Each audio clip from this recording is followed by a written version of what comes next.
कि यद्यपि शरीर क्षीण हो जाता है पर इंद्रियां भोगों की लालसा नहीं छोड़ पाती। बुढ़ापे में भी गंदी बातें मन में सब वैसे ही भरी रहती जैसे जवानी में बनी रहती। यदि बाल्यावस्था से भजन का संस्कार नहीं डालोगे तो बुढ़ापे में भजन नहीं होने वाला। दूसरी बात कही थी कि दूसरे की निंदा करने से कुछ तुम्हें मिलता नहीं है, तुम्हारे पुण्य नष्ट हो जाते हैं और उसका पाप तुम्हारे ऊपर आ जाता है।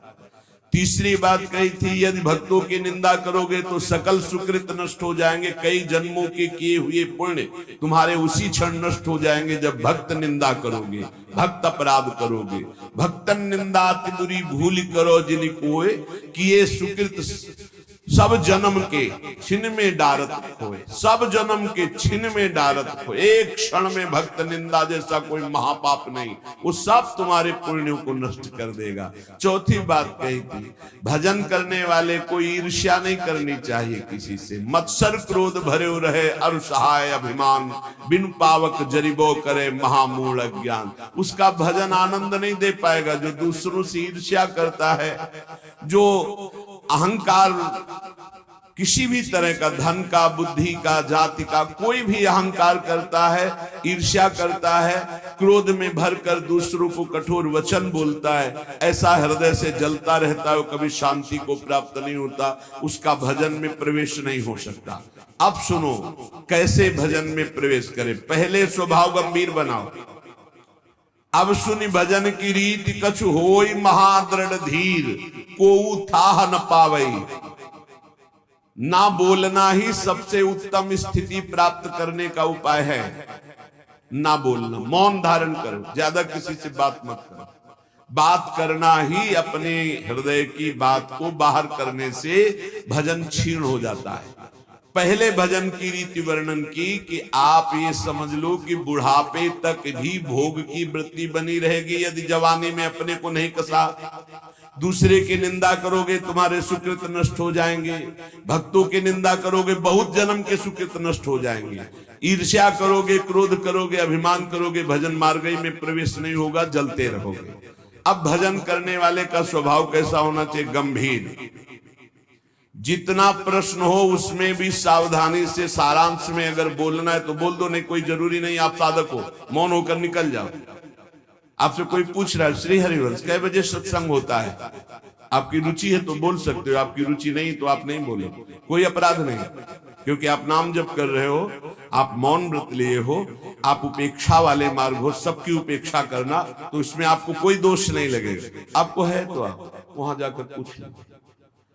ज्यादा बोलोगे तो प्रपंच बढ़ेगा। आप जाइए उन लोगों से पूछ लीजिए, मुझे ज्ञान नहीं, जल्दी।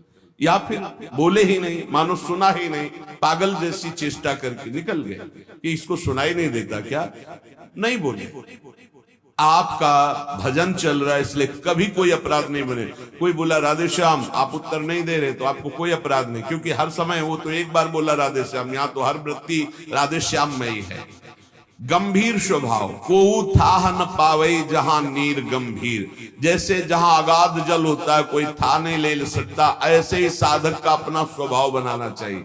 उच्छृंखल स्वभाव नहीं बनाना चाहिए, बहुत बातचीत करने वाला स्वभाव नहीं, गंभीर, चुप, शांत। जाको जैसो भाव है मन में धरि विश्वास, कर्म धर्म अरु लोक कुल तोरे सबकी आस। जिसका जो भाव है वही सिद्ध होता है। गुरु प्रताप से भाव धारण किया जाता है, मनमानी नहीं। जैसे कई लोग प्रश्न करते हैं, हम तो ऐसा ऐसा भाव रखते हैं भगवान पर, वो तुम्हारा रखने का भाव था। अब जब गुरु से जुड़े हो तो आचार्य परंपरागत भाव स्वीकार करना चाहिए। नवीन साधक को भाव के चक्कर में नहीं पड़ना चाहिए, पहले साधना में लगना चाहिए। भाव ऊंचाई की बहुत बड़ी बात है, पहले अनर्थ निवृत्ति करो, बुद्धि को पवित्र होने दो, नहीं तो भाव में विचलित हो जाओगे। जाको जैसो भाव है, सब अपने अपने भाव से चल रहे हैं। भावोत्सवेन भजताम रस काम धेनु तम राधिका चरण रेणु महम स्मरामी। हम श्री गोरे चरणारविंद के भाव वाले उपासक हैं। हमारी ठसक होनी चाहिए हमारे माई श्यामाजू को राज, और हमारे हृदय में बात होनी चाहिए न मैं स्त्री हूं न पुरुष हूं, मैं चिदानंद रूप श्री जी की सहचरी हूं। बस ये बात तुम डालो अंदर अपने हृदय में, ये शब्द अपने आप प्रकाशित होगा। जाको जैसो भाव है मन में धरि विश्वास, दृढ़ विश्वास धारण करो कि मैं श्री जी की सखी हूं, मैं प्रियाजू। ये बड़े बड़े दंडकारण्य के ऋषि, श्रुति, मिथिला की बहुत भागवतिक वृत्ति, ये सब आपकी गोपी हुई हैं। गोपी एक स्थिति है, कोई शरीर नहीं है कि गोपी शब्द से सीधे स्त्री शरीर में आप चले गए। अगर स्त्री गोपी होती तो पूरे ब्रह्मांड की स्त्रियां गोपी हो जाती ना। अगर सहचरी कोई स्त्री होती तो सब ब्रह्मांड की स्त्रियों को भावना करना है क्या? वो तो है ही नहीं। वनिता पुरुष भाव मिट जाए, स्त्री पुरुष भाव मिट जाने पर वो भाव प्राप्त होता है जो सहचरी भाव। एक स्थिति है, जैसे राष्ट्रपति एक पद है, उसमें कोई भी बैठ सकता है, स्त्री पुरुष कोई भी विराजमान हो सकता है। ऐसे गोपी पद है, सहचरी पद पावे, ये सहचरी पद है, ये सर्वोपरि सहचरी पद है। इस पद का भाव है हम प्रियाजू की प्रिय सहचरी है। आगे चलकर पता चलेगा संधिनी, इच्छा शक्ति, वो बाद में परिचय मिलेगा। पहले ये शब्द डालो, ना मैं स्त्री हूं ना पुरुष हूं, मैं प्रियाजू की सखी हूं। पिछले जन्म में क्या थे कुछ पता नहीं, क्या बन जाए आगे कुछ पता नहीं। अगर भाव दृढ़ कर लिए तो इसी जन्म में किशोरी मात्मानम किमी सुकुमारी नुकले, अपनी प्रियाजू के समीप सुकुमार स्वरूप चिदानंदमय भाव से हम प्यारी जू की सेवा में पहुंच जाएंगे। इस मार्ग में चलने पर कर्मकांड से, धर्म मार्ग से, लोक रीति से, कुल रीति से और वेद रीति से, इन सब से राधे राधे कहकर प्रीति रीति से चला जाता है। श्री भगवत रसिक जी कह रहे, मेरी महारानी श्री राधा रानी जाके बल में सबसों तोरी, लोक वेद कुल कानी। लोक रीति, वेद रीति, कुल रीति, इन सब को छोड़ दिया प्रीति रीति के लिए। ये प्रीति की उपासना है, ये प्रेम की, प्रेम किसी की मर्यादा नहीं रखता, उसकी एक स्वतंत्र मर्यादा है। प्रीति न काहू की कान विचारे, मारग अपमारग बिथकित मन को अनुसरत निवारे।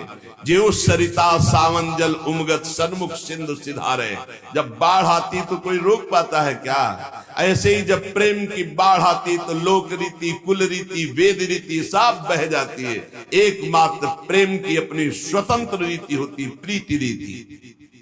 प्रीति की रीति तो केवल केवल प्रभु जानते हैं, वही जिसको जना दे। प्रीति की रीति रंगीलो ही जाने, रंगीलो श्री लालजू महाराज। इसीलिए आचार्य महापुरुष जन कहते हैं, दास अनन्य भजन रस कारण प्रगटे लाल मनोहर ग्वाल। जिस पर श्री कृष्ण की अपार कृपा होती, वो राधा चरणारविंद की शरणागति और प्रीति प्राप्त करता है। और इस प्रीति को जो प्राप्त करता है वो लोक रीति, कुल रीति, वेद रीति, तीनों का त्यागी प्रीति रीति का निर्वाह करने वाला रसिक उपासक होता है। मेरी महारानी श्री राधा रानी जाके बल में सबसों तोरी, लोक वेद कुल कानी। लोक रीति, कुल रीति, वेद रीति, इनसे परे है ये प्रीति रीति। कैसी है हमारी प्यारी जू? लाल बिहारी जू को प्राण जीवन धन वारी पियत नित पानी। अनंत ब्रह्मांडों के स्वामी लालजू की प्राण जीवन धन है हमारी महारानी जू, जिनके ऊपर पानी वार कर स्वयं पीते हैं। लाल बिहारी को प्राण जीवन धन वार पियत नित पानी। मेरी महारानी श्री राधा रानी भगवत रसिक सहायक शब्द, सर्वोपरि सुखदानी, सर्वोपरि महाप्रेम रस प्रदान करने वाली हमारी श्री किशोरी जू, जिनके चरणों का चिंतन मात्र सत्प्रेम सिंधु मकरंद रसौग धारा, सारा नजस मभिता श्रवदास, जो शरणागत जनों के हृदय में प्रेम रस धारा प्रवाहित करती है। ऐसे गोरे चरणारविंद की ठसक तो कर्म धर्म और लोक कुल तोरे सबकी आस। न कर्मकांड से संबंध, न धर्म से संबंध। ना लोक रीति से संबंध न वेद रीति से संबंध। विधि निषेध नहीं दास अनन्य उत्कट बधारी, अनन्य उत्कट श्री श्यामा श्याम रसिक अनन्य निशान बजायो, एक श्याम श्यामा पद प्रीति श्री हरिवंश चरण निज सेवक बिचले नहीं, छाड़ी रस रीति रात दिन केवल श्यामा श्याम के चरणों की आराधना। भक्त आहि बहु भांति के तिन में बहुतक भेद, बिनु विवेक मिलिबो तहा मन पावे अति खेद। संसार में भक्ति मार्ग, भगवत आराधना मार्ग, मुक्ति मार्ग, इसमें भी बहुत से भेद, बहुत प्रकार के सिद्धांत हैं, बहुत प्रकार के भक्त हैं। यदि विवेक नहीं रखते हो, सब भक्तों का सत्संग सुनोगे सबसे, तो उपासना में नहीं चल पाओगे, नहीं चल पाओगे, क्योंकि सब सही है, अपने अपनी जगह सब सही है। पर आपको चाहिए कि औरन की तरफ ना देखकर अपने गुरु उपदिष्ट मार्ग पर चले, जाकी सांगो पांग उपासना होए सोए सिद्ध होए। सांगो पांग कासो कहें, जिनका कंत एक, संत एक, ग्रंथ एक, पंथ एक, मंत्र एक। कंत राधा वल्लभ लाल, ग्रंथ श्रीमद चतुरासी जी, स्फुटवाणी श्री राधा सुधानिधि जी, श्री 42 लीला जी, ये सब हमारे ग्रंथ। पंथ श्री प्रिया प्रीतम के चरणारविंद की जुगल किशोर की 8 पहर अष्टयाम सेवा करते हुए उनकी सेवा में सुमिरन में मगन रहना। मंत्र श्री जुगल सरकार का नाम, जुगल सरकार का जो गुरुदेव ने दिया। तो एक ही कंत, एक ही पंथ, एक ही संत, एक ही मंत्र, एक ही ग्रंथ, ताको सांगो पांगो उपासना कहे।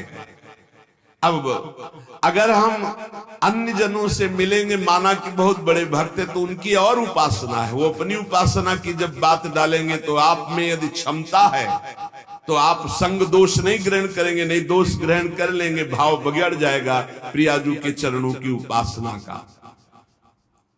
बिन विवेक मिलिबो तहा मन पावे अति खेद। बिना विवेक के मिलोगे तो मन में तुम्हारे क्षोभ पैदा हो जाएगा, क्योंकि तुम कोई सिद्ध नहीं हो, तुम्हारे ऊपर संग दोष का प्रभाव पड़ जाएगा। सब ठा मिलिबो एक सो, यह ज्ञानी की रीति, भजनी सोई विवेक सो, करे समुझ के प्रीति। सब जगह जाना, सब जगह खाना पीना, सबसे मिलना, ये ज्ञानी से तो हो सकता है, प्रेमी से नहीं। जहां तहां अन्न खात सखी कहत आप गात, सकल दिवस द्वंद जात रात सर्व सो वही नहीं। जहां मन आया वहां खा लिया, जहां मन आया वहां बैठे सुन रहे, क्या मतलब है, किस मार्ग की चर्चा। और नहीं, हमें बिहारी जो जाना है तो हमें छठी करा दिल्ली और आगरा के मार्ग के किलोमीटर नहीं गिने, हमें बिहारी जू की तरफ जाना है। हमें देखना है हमारा लक्ष्य क्या है, बिहारी जू के मार्ग की ही चर्चा, बिहारी जू के ही रूप की चर्चा। तो हम अगर लेटे लेटे भी जाएंगे तो बिहारी जू पहुंच जाएंगे, और इधर आंख मूंद के चाहे जितना दौड़ो नहीं पहुंचोगे। भजनी सोई विवेक सो करे समुझ के प्रीति। विवेक से खान पान तो कीजिए रसिक मंडली माही, जिनके और उपासना तहां उचित ध्रुव नाही। खान पान रसिक मंडली, रसिक कासो कहें, जो प्रिया प्रीतम की प्रीति में हर समय डूबा रहे उसे रसिक कहते हैं। रसिक तबै पहचानिए जाके यह रसरीति, छिन छिन ही में उपजे लाल लाडली प्रीति। नवीन प्रतिक्षण वर्धमान प्रिया प्रीतम में प्रेम, नयो नेह नौ नेह। ऐसा नेह जो प्रतिपल कभी पुराना ही नहीं लगता, नया नया, ऐसे को रसिक कहते हैं। जो प्रतिपल स्वामिनी जो नवीन नवीन, अब ही और अब ही और अब ही और। ऐसे रसिकों की मंडली में खान पान करो, या अपने घर में प्रिया प्रीतम को भोग लगा और पाओ। ये जो इधर उधर खान पान बुद्धि भ्रष्ट हो जाएगी, भजन में नहीं लगेगी। सच्चिदानंद रस के प्रेम को प्राप्त करने के लिए खान पान सुधारना अत्यंत आवश्यक है, चाहे जिस संप्रदाय का, चाहे जिस मार्ग का पथिक हो। खान पान तो कीजिए रसिक मंडली माई, यहां तो कह रहे हैं जिनके और उपासना तहां उचित ध्रुव नाय। ये हम कई बार आपको सुना चुके हैं कि गुरुजन महापुरुष जन भूखे रह गए, लेकिन अन्य जगह भगवत प्रसाद भी नहीं पाया, अपनी श्री जी का भोग लगा के पाया। जहां हमारी लाडली जू नहीं है, लाडली जू का भोग प्रगट में नहीं लगा, वो हम प्रसाद भी नहीं पाएंगे, उपवास कर लेंगे। ये रसिक अनन्यता है। इसी के बल से तो लोक रीति, कुल रीति, वेद रीति का त्याग है स्वामिनी के बल से। जाके बल मैं सब सो तोरी। अगर हमारी श्री जी नहीं विराजमान है तो हम केवल हरि का भोग लगा हुआ भी नहीं पा सकते। श्री जी पास में होनी चाहिए, अगर चाहे वो नाम सेवा ही क्यों ना हो। नाम सेवा विराजमान राधा नाम हम जूठन पा लेंगे, नहीं तो नहीं पाएंगे। हम रसिक अनन्य हैं, हम अपनी स्वामिनी के बिना किसी अन्य की जूठन नहीं पा सकते। समझो, जिनके और उपासना तहां उचित ध्रुव नाय। गिरिराज जी की दंडवती परिक्रमा लगा रहे थे, पूज्य महाराज जी साथ थे। नवीन नवीन वृंदावन में आगमन हुआ था, रस्म क्षेत्र में, हमें तो कुछ पता नहीं। 12 बजे उस आश्रम में आए कि आप चलिए और प्रसाद पाइए। महाराज जी ने इशारा कहा, आपकी रुचि हो तो पा लीजिए। मुझे कुछ पता ही नहीं था, गए पा लिए। महाराज जी से पूछा, आप क्यों नहीं पाएंगे? बोले इच्छा नहीं। और जे ही 3 बजे दंडवती परिक्रमा शुरू की तो उन्होंने कहा कि शरीर में दम नहीं है, कुछ तो भोग श्री जी का लगे तब तो परिक्रमा हो। तो महाराज जी अभी 2 घंटा पहले तो प्रसाद के लिए,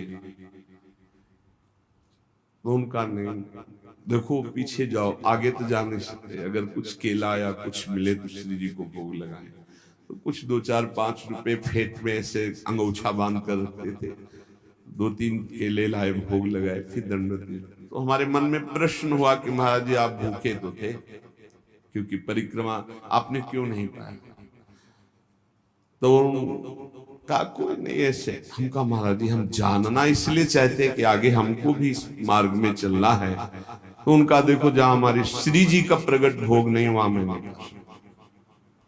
बस उस दिन से जो महाजनों गतेन सपन था, महापुरुष जिसमें चलते वही हमारा मार्ग है।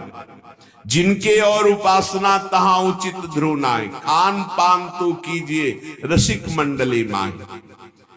लेकिन ऐसा नहीं कि प्रसाद किसी का है तो अपमान हो जाता, ऐसा नहीं होता। सर माथे पे, नेत्रों पे, छाती से लगा हो भाग रखेंगे, पर इसके नीचे वही जाएगा जहां श्री जी का भोग लगा हुआ है। नहीं तो महामहिम यमुना रस रानी विराजमान है, उनके महल में पहुंचा देते हैं कि आप सर्व समर्थ है, आप पाइए। हमारी सामर्थ्य तो ये होगी जब हमारी स्वामिनी जी पाएंगे। ये अनन्यता है। और ये इसलिए खोल के कह रहे हैं कि इसमें शास्त्रों भक्त रसिक अनन्य मार्ग में चलने वाले हैं। हर प्रसाद को माथे पे रखना है, आंख नेत्रों से लगाना है, हृदय से लगाना है, बार बार वंदना करनी। परिक्रमा करके हम 4 बार परिक्रमा करके प्रणाम करेंगे, पर हमारे हृदय में वही प्रसाद जाएगा जहां हमारी लाडली जू का नाम रूप विराजमान है, वहां भोग लगाए, अन्यथा नहीं। और इसमें कभी अपराध की भावना भी नहीं कि अपराध लग जाएगा, नहीं। ये रसिक अनन्यता है, अपने इष्ट को हमारे इष्ट सब जगह विराजमान है। कई बार चर्चाएं इस विषय की हो गई। रसिक रंगे जे जुगल रंग, तिनकी जूठन खाई। जहां तहां के पावने भजन तेज घट जाई। बहुत सिद्ध बात है। यहां सख्त नियम है, या तो ब्रजवासियों की माधुकरी और या यहां के महल का प्रसाद, इसके अलावा नहीं। इसके अलावा किसी को भी अनुमति नहीं कि यहां लाने के भोग प्रसाद या खान पान की। अगर वो आता है तो यमुना रस रानी या गौशाला, खुली बात है। रसिक अनन्य श्री जी की सेवा में भोग लगा हुआ, राधा नाम का भोग लगा हुआ, ब्रजवासियों के टुकड़े, जो आचार्यों का आदेश है, भूख लगेगो मांग खाऊंगो, गिनो न सांझ सवेरो, ब्रजवासिन के जूठ टूक और घर घर छाछ में। या तो ब्रजवासी और या श्री जी का भोग लगा हुआ।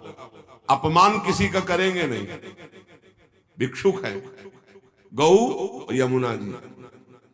पाएंगे जबान में वही जाएगा जो श्री जी का भोग लगा होगा या ब्रजवासी के टूक, जो हमारे आदेश है आचार्यों का। हाँ, ब्रजवासी के टूक और घर घर छाछ महेरो, रसिक रंगे जे जुगल रंग तिनकी जूठन खाई, जहां तहां के पावने भजन तेज घट जाए, जहां तहां का निमंत्रण भोजन बोले भजन तेज नष्ट हो जाएगा, श्री जी से अनन्यता की भावना में फर्क पड़ जाएगा। इसलिए थोड़ा जीवन हम लाडली जी के अनन्य होकर तो बहुत बड़ी पदवी प्राप्त होगी, बहुत ऊंचाई की बात प्राप्त होगी जो अन्यत्र किसी साधना से भी नहीं प्राप्त होती। इष्ट मिले अरुमन मिले, मिले भजन रस रीति, मिलिए तहा निसंक होए, की जय तिन सो प्रीति। जिससे इष्ट मिले श्यामा श्याम और मन मिले और भजन रस रीति में, श्यामा श्याम के उपासक तो और भी है, उनका भाव सहचरी भाव नहीं है। तो बोले इष्ट मिले अरुमन मिले, मिले भजन रस रीति, तीन बातें मिलनी चाहिए। इष्ट भी वही है और हमारा भाव भी वही है और हमारा मन मिल रहा है, फिर वहां हम प्रसाद पाएंगे, चर्चा करेंगे, भजन रस रीति की बातें करेंगे। बोले वहां शंका मत करो, और अन्यत्र अगर है तो फिर बोले तहां उचित ध्रुव ना है, फिर उचित नहीं है। सावधानी से अपने को बचा लो, खान पान और अपनी। जब श्री जी की कोई बात करने को आती है तो ऐसे हमें डर लगता है जैसे कोई हमारी बहुत कीमती वस्तु को खोलना चाहता है। गीता भागवत सिद्धांत ये सब चलते रहेंगे, जब श्री जी की बात है बहुत कमजोर जगह है ये हमारे लिए। बहुत जब कोई श्री जी की बात के तो एकदम मन घबरा जाता है, नहीं नहीं नहीं, श्री जी बहुत गुप्त विषय है हमारे हृदय का, वो नहीं, वो बहुत कमजोर विषय है हमारा, उस पर नहीं। तो बोले जहां इष्ट मिले, मन मिले, भजन रस रीति मिले, तहां तो शंका रहित होकर के, और जहां ये नहीं मिल रहा तहां उचित ध्रुव ना है। जुगल प्रेम रस मगन जे, तेई अपनो जानी, सब विधि अंतर खोल के, तिन्ही सो रुचि मानी। बिल्कुल अपने हृदय को कोरा बनाना है और उसमें जो गुरुदेव रंग रंग रहे बस उतना ही रंगना है। बहुत बढ़िया रंग जाओगे प्यारी जू प्यारे जू की उसमें, नहीं तो फिर होली तो प्यारी जू से ही केवल खेलनी और रंग न पड़ने पावे। जो हमारा चित्त अपनापन से श्री जी के चरणों में, तो बोले जुगल प्रेम रस मगन जे, तेई अपने जान, सब विधि अंतर खोल के, तिन्ही सो रुचि मान। जो प्रिया प्रीतम के प्रेम में भाव से डूबे हुए महापुरुष हैं, उनसे कभी हानि नहीं होने वाली, नहीं भाव में बड़ी हानि। जिनकी चरण रज की प्राप्ति के लिए बड़े बड़े साधन भी समर्थ नहीं है, उनकी जब हम चर्चा यहां संसार में क्या समझा जाता है। श्री प्यारी जू और प्यारे जू की महिमा से बिल्कुल अनभिज्ञ जन है। तो पहले इनको जो सिद्धांत है प्रथम सुने, भागवत भक्त मुख भगवत बानी, गीता भागवत योग वासिष्ठ, इनके सिद्धांतों से परिपक्व करके साधना की भूमि में लाके फिर धीरे धीरे थोड़ा थोड़ा प्रेम का छींटा। और एक आश्चर्यमयी बात देखना, हम सुनाएंगे तुम्हें गीता भागवत और सिद्धांत, और जब आप हमारी तरफ झुकोगे तो आपकी ठसक बोलेगी हमारे माई श्यामा झुको राज, बच्चा बच्चा बोलेगा।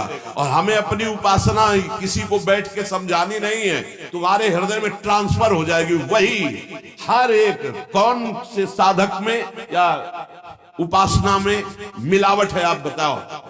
किसी भी बच्चे की उपासना में मिलावट नहीं होगी। ये साधक और संतों की तो बात जाने दो। क्यों? जहां वो दृष्टि मिलाएगा, जहां अपनापन करेगा कि मेरे महाराज जी, वही मेरी महारानी है, पलट कर वो उसके हृदय में आ जाएगा, पलट कर आ जाएगा। ये समझाने का विषय नहीं, ये अपने आप पलट के आ जाएगा। अनन्यता जो यहाँ है वही तुम्हारे हृदय में ठसक बैठ जाएगी, कुछ अच्छा ही नहीं लगेगा। देख लेना, हम चाहे जितना योग वासिष्ठ सुनावे तुम्हें, चाहे वेदांत सुनावे, परिणाम तुम्हारे अंदर यही आएगा। राहो को काहू मने दिए, मेरे प्राणनाथ श्री श्यामा शपथ करो तृण छिए, यही आएगा। देख लेना। क्यों? क्योंकि गुरु ने यही दिया है।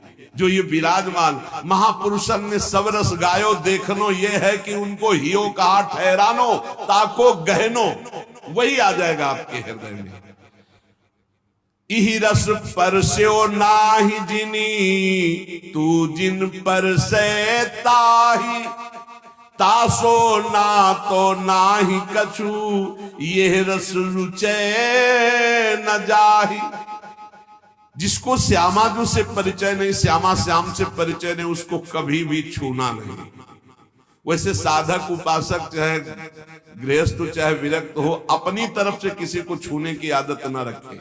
छू के बात करना या ऐसे कि अपनी तरफ से ना करे, कोई टच हो जाए वो बात अलग है, कोई ऐसे छू ले उसे नहीं छूना। अपनी तरफ से किसी को स्पर्श न करे, सहसा किसी को हृदय से न लगावे, हृदय से उसी को लगावे जो प्रिया प्रीतम के अनुराग रंग में भरा हो। हमने देखा है पूज्य महापुरुषों को, एक आए थे, उन्होंने ऐसे किया, वो 2 कदम पीछे हट गए, फिर आगे वो बढ़े, ऐसे फिर पीछे हट गए। पूछा ऐसा क्यों किया, आप गले क्यों नहीं लग रहे? तो उत्तर जानते हो क्या था? हम इसके योग्य नहीं। ऐसी चतुराई से, ऐसी प्रवीणता से मारा कि उनको क्षोभ भी नहीं हुआ और आप अपने को बचा लिया। बोले हम इसके योग्य कहां? और बोले नहीं, बोले नहीं, पीछे चले गए। गजब का मतलब यही तो है 64 कला प्रवीण तदपि भोरी। कैसी उनके हृदय में क्षोभ नहीं हुआ, उनका मैं योग्य नहीं हूं आपके, बस तिनको प्रश्न कीजिए, मना है, क्योंकि परमाणु होते हैं शरीरों में। अगर हम रसिक महापुरुषों के कैसे कैसे तुम्हें अनुभव बताएं, बहुत दिव्य परमाणु होते हैं। संग सोई जाके मिले, भूले गृह व्यवहार, तिहि छिन आवे हिये में, अद्भुत जुगल बिहार। बड़े परमहंस प्रिया प्रीतम के अनुराग में डूबे हुए जो रसिक जन है, बोले इनके संग का प्रभाव घर परिवार जितना भी संसारिक राग है, इस राग को मिटा करके प्रिया प्रीतम के अनुराग में स्थित कर दे, उसे ही सत्संग कहते हैं, उसे ही रसिकों का संग कहते हैं। ये बहुत दुर्लभ है रसिकों का संग। भगवत रसिक, रसिक की बातें रसिक बिना को समझ सके ना। और आप जहां बैठे हो, ये रसिक शेखरों की भूमि है। वृंदावन ये रसिक शेखरों की भूमि है। जिनके देखे पुलक तन, रोमांचित हुए जाहि, सुनत मधुर तिनके बचन, नैन भरे जल आही। धन्य है जो ऐसे रसिक मिल जाए, जिनके दर्शन मात्र से हृदय शीतल होने लगे, जिनके दर्शन मात्र से प्रपंच की अग्नि शांत होने लगे, हृदय शीतल होने लगे, और जिनके वचन सुनने पर आंसू आ जाए। बोले ऐसे रसिकों का संग, बड़ी कृपा होती है लाडली लाल की, तब रसिक संग मिलता है। जिनको सहज स्वभाव पर्यो, जुगल रंग की बात, निश दिन बीते भजन में, और न कछु सुहात। ऐसा संग करो जिसके पास बैठने से ही प्रिया प्रीतम की चर्चा होने लगी, बैठते ही प्रिया प्रीतम की चर्चा, बैठते ही सिद्धांत की चर्चा, प्रपंच की चर्चा नहीं, निंदा नहीं, इधर उधर की बात नहीं। अगर हृदय मंदिर में ठाकुर का प्रादुर्भाव नहीं हुआ तो जीवन निरर्थक रहा, चाहे जो कुछ कर लो, हमारी बात मान लो। लाखों मंदिर देखे, लाखों मंदिर भ्रमण में, जहां आसपास कबूतरों की बैठक हो गई है, कोई बिरला ऐसे कभी गया तो गया नहीं, ऐसे करोड़ों के मंदिर बने। अगर तुम्हारे हृदय मंदिर में प्रभु का प्रादुर्भाव नहीं तो कुछ बात नहीं बनी। और हृदय मंदिर के पट खोलते हैं गुरुदेव, रसिक गुरुदेव। एक बार चतुरदास जी नाम के महापुरुष अपने गुरुदेव की सेवा में रहते। बड़े भाग्यशाली होते हैं जो गुरु की सेवा प्राप्त हो जाती है, बड़े भाग्यशाली। रसिक गुरुदेव की सेवा जैसे महापुरुषों की सेवा में जो रहते हैं उनको हम महापुरुष के समान ही मानते हैं। गुरुदेव के चरणों में बाद में प्रणाम करेंगे, मानसिक पहले गुरु चरणों की सेवा में रत रहने वालों को प्रणाम करते हैं। जब नजदीक वो किसी सेवा निमित्त नजदीक आते हैं तो उनके भर नेत्र चरण देखते हैं और उनके चरणों में बार बार प्रणाम करते हैं। क्यों? क्योंकि हमारे गुरु चरणों की सेवा में ये है। इनके चरणों की वंदना से, गुरु वंदना से भी अधिक लाभ प्राप्त होता है। जो हरिवंश उपासक सेवे सदा सेवूं ताके चरण विचारी, जो हरिवंश को धर्म सिखावे सोई तो मेरे प्रभु ते प्रभु